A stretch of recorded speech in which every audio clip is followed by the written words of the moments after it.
All right, so here we have the man trap. This is an old episode that is also an investigation focused episode and also has the first time they have one of the random crewmen on the Enterprise die. Except it's not actually a red shirt, it's a guy in a blue shirt. So, the plot hook for this one is very simple. The Enterprise has been sent to check up on a archaeological site that has been manned by a two-man team, Robert Crater and his wife Nancy, and it's a mixture of things. It's like they want to check up on, make sure they're healthy, and do a detailed thing of like what their needs and wants and stuff are, and also attempt to figure out why their production of artifacts being shipped back to the Federation has gone down. So, what is the planet? Um, the planet is M113.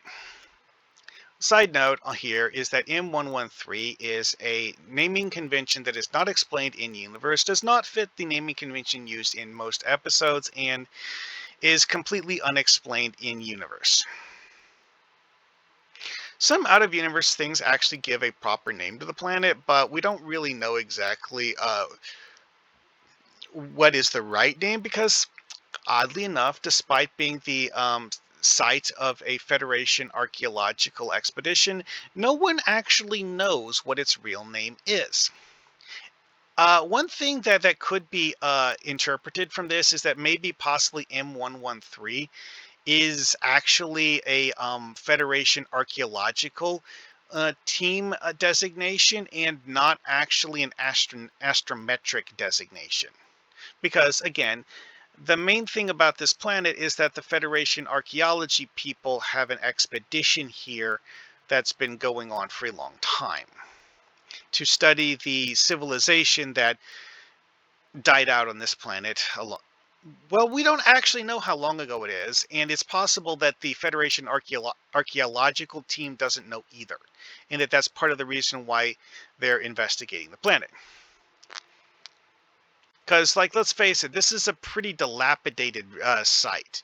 This is not exactly a freshly dead civilization. This is a, completely, deteriorated civilization. So the Federation team is Robert Crater and Nancy Crater. Robert Crater is not exactly a young man. He's, not that old yet, but he's getting there.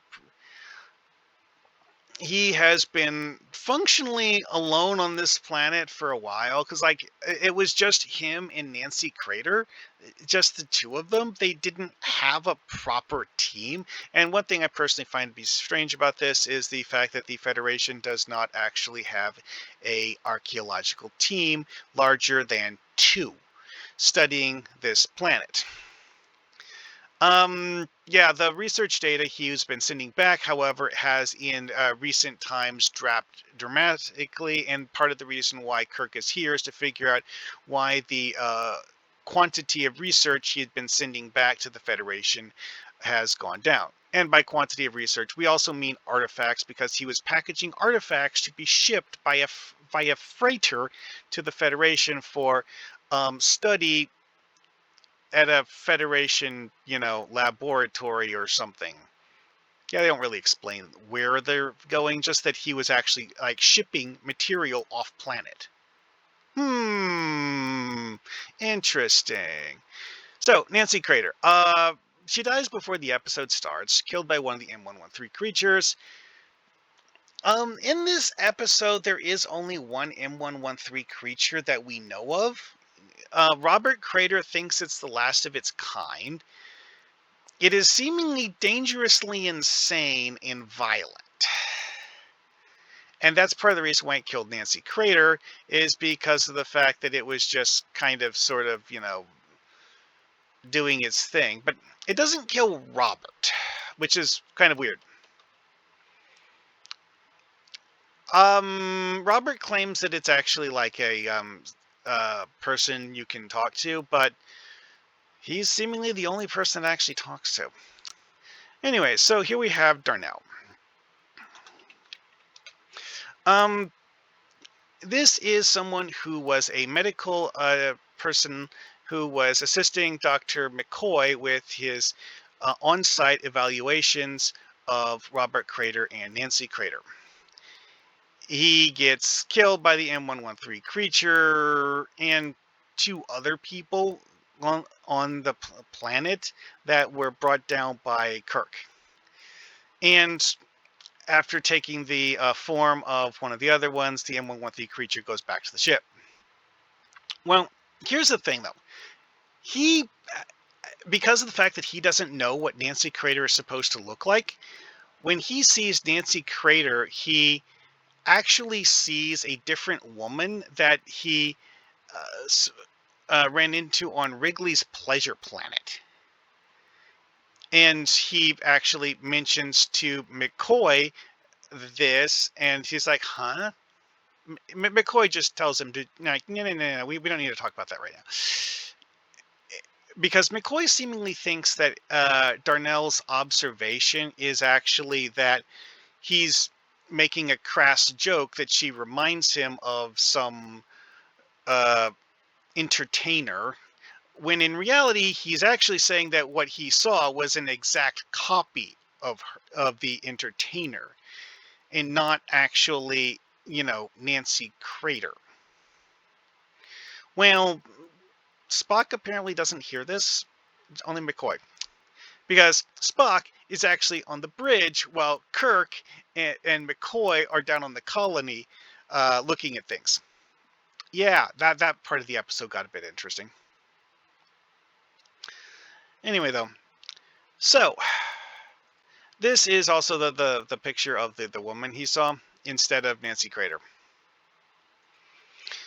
The interesting part with this gets worse because of the fact that the creature pretending to be Nancy Crater also tries to claim that a medical professional ate a piece of something called Borgia plant and died because he ate a poisonous plant, when, he's a medical person. You'd think he would know better. And also McCoy looks over Darnell's corpse and it's like, yeah, no, he didn't die of eating a Borgia plant.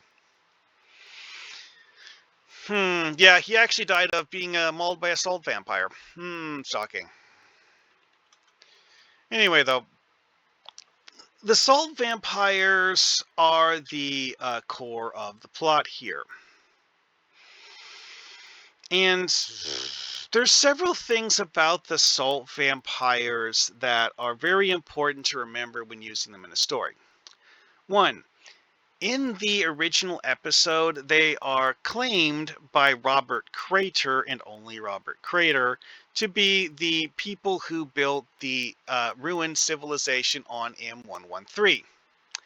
Here's the thing. Robert Crater came to this conclusion because the creature masquerading as Nancy Crater told him that. Or at least that's what he thinks. See, one thing that we find in one of the particularly weird scenes in this episode is that there is one point in the episode where Nancy Crater, or the creature pretending to be Nancy Crater, it's not on this page, is talking to Uhura. It's not on this page either. Dang it. I'll find out. Anyway, I'm not looking for that. When the creature is attempting to talk to Uhura, at one point, Uhura hears it speaking in Swahili. What? Yeah. Like I said earlier about maintaining consistent faces, it doesn't seem to be able to maintain a consistent illusion. It's doing psionic illusions, but with the faces, it's just making people see things that are familiar to them. It doesn't actually seem to be choosing what people see. It's just making them see things. So whatever it was that Robert Crater believes that the salt vampire told him is potentially something Robert Crater made up, because of the fact that what he's hearing may or may not have actually been communication. It could have been it generating an illusion of communication, and that the salt vampire doesn't actually know what Robert Crater is hearing, and that he thinks it's telling him things, but what he's hearing from it might actually just be a product of his own imagination. Yeah, because one of the alternate explanations for the death of this civilization is, well, here's one thing that comes up. The Enterprise in this episode has a scene where the soul vampire wanders into the botany lab and gets startled when it runs into this thing, Beauregard, a carnivorous plant. It is, however, a carnivorous plant that is not dangerous to humans because it doesn't see humans as food. It does, however, have a rather strange reaction to the salt vampire, which startles the salt vampire and causes the salt vampire to decide to leave. The explanation for what exactly the carnivorous plant was doing, no one really understands, because the fact that it's a plant and they'd never seen the plant do that before. But one thing to note is that it's probable that the psionically induced illusions created by the salt vampire to cause the humans around it to see it as a human probably don't work on plants. Yeah, whatever method of interpreting its environment this plant uses is not the same one that a human does. Although, notably, all of the psionic illusions work on Spock. Although, one notable thing about this episode is that Spock isn't around the creature all that much. Most of the story is the creature being around Kirk and Dr. McCoy, who aren't Vulcans. So, Anyway, though. So, whether or not the salt vampires are actually the like civilization that created it, uh, that the ruins on M113 or not, is actually a major plot point that never actually got properly addressed. It's because, like, again, it's like, yes, there is the whole like lore dumping from Robert Crater. It's like, yes, this is what my conclusions are from being the sole archaeologist working on this planet. It's just that he's not a reliable witness, so we can't just take his word for it. And that, yeah, something to very, very seriously consider with the way that they're portrayed in the episode, is that we don't see any sign from the one that was pretending to be Nancy Crater that it was, is it equal in intelligence to a human? Arguably, yes. But acted more like a, your stereotypical movie monster than a rational person. And Robert Crater, when he was questioned about that, he would just be like, "Oh, he's just hungry." No, no, no, no, no, no, no, no. That doesn't sound right to me. Because again, it's that it had apparently been living off of eating salt tablets. Why can't it just eat more salt tablets? Why can't it, yeah. If it's just hungry, why doesn't it just eat a salt tablet?